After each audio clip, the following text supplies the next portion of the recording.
ये लो पुत्र, ये तुम्हारी रक्षा के लिए है। जी माते।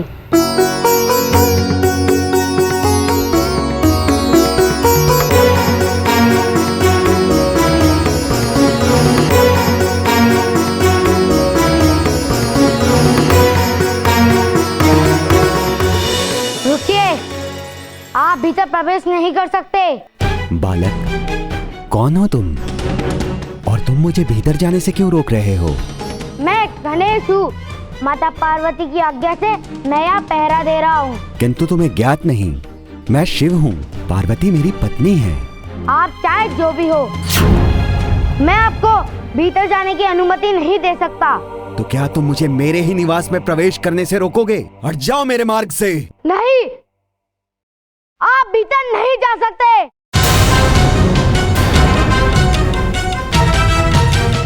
फिर क्या हुआ मैया?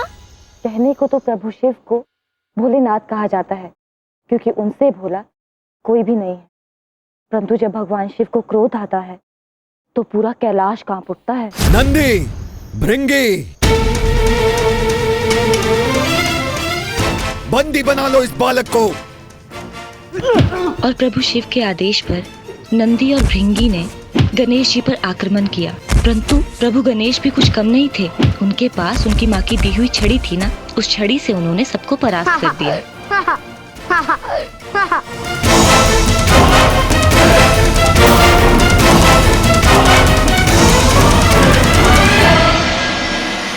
क्या केवल एक छड़ी की सहायता से मैया? हाँ पुत्र, और इससे भोलेनाथ और भी अधिक क्रोधित हो उठे। और जैसे ही वो श्री गणेश को चुनौती देने ही वाले थे कि वहाँ प्रभु विष्णु प्रकट हो उठे। महादेव,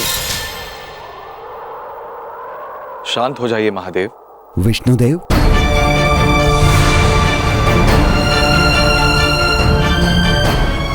देवराजेंद्र, आप यहाँ?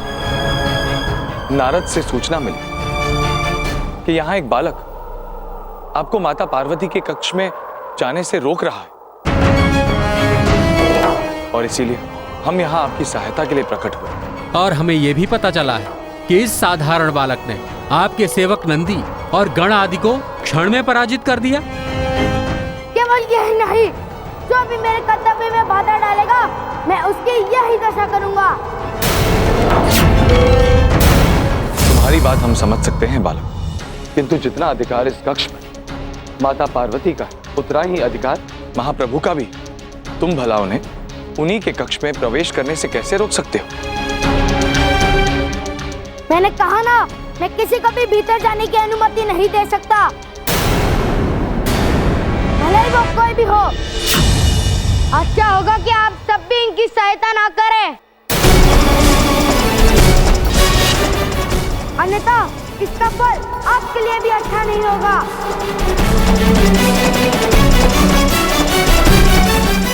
बालक, तुम्हें अनुमान भी नहीं कि तुम किसके समक्ष खड़े हो।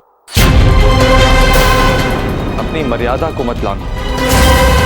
एक बालक हो, इसीलिए अब तक शांत खड़ा, अन्यथा इसी क्षण तुम्हें तुम्हारे दुस्साहस का दंड मिल जाता। अब मैं तुमसे अंतिम बार कह रहा हूं, महाप्रभु को भीतर प्रवेश करने दो। मैं अपनी मर्यादा नहीं लांघना चाहता, किंतु आप मुझे ऐसा करने के लिए विवश कर रहे हैं। बहुत हुआ बालक, अब तुम्हारे इस दुस्साहस का दंड तुम्हें अवश्य मिलेगा।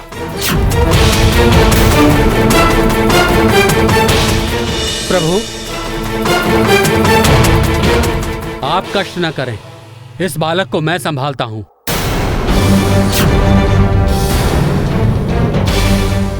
सैनिकों, बंदी बना लो इस हठी बालक को।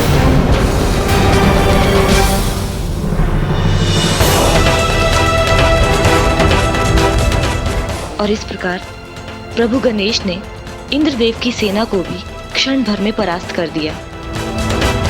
मूर्ख बालक,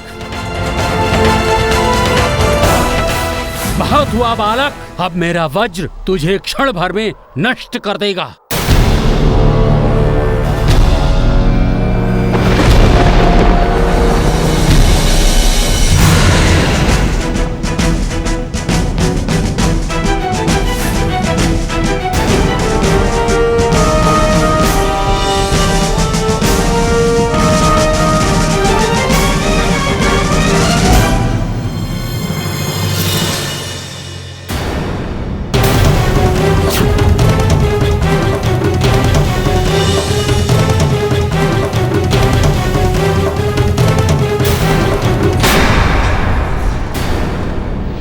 देवराज, अब पीछे हटिए।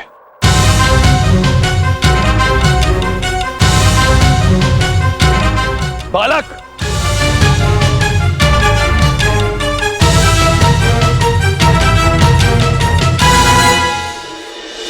तुम्हें अनुमान भी नहीं कि तुम कितनी बड़ी भूल कर रहे हो।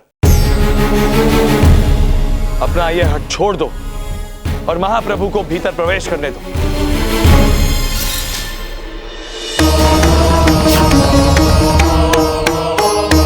मूर्ख बालक,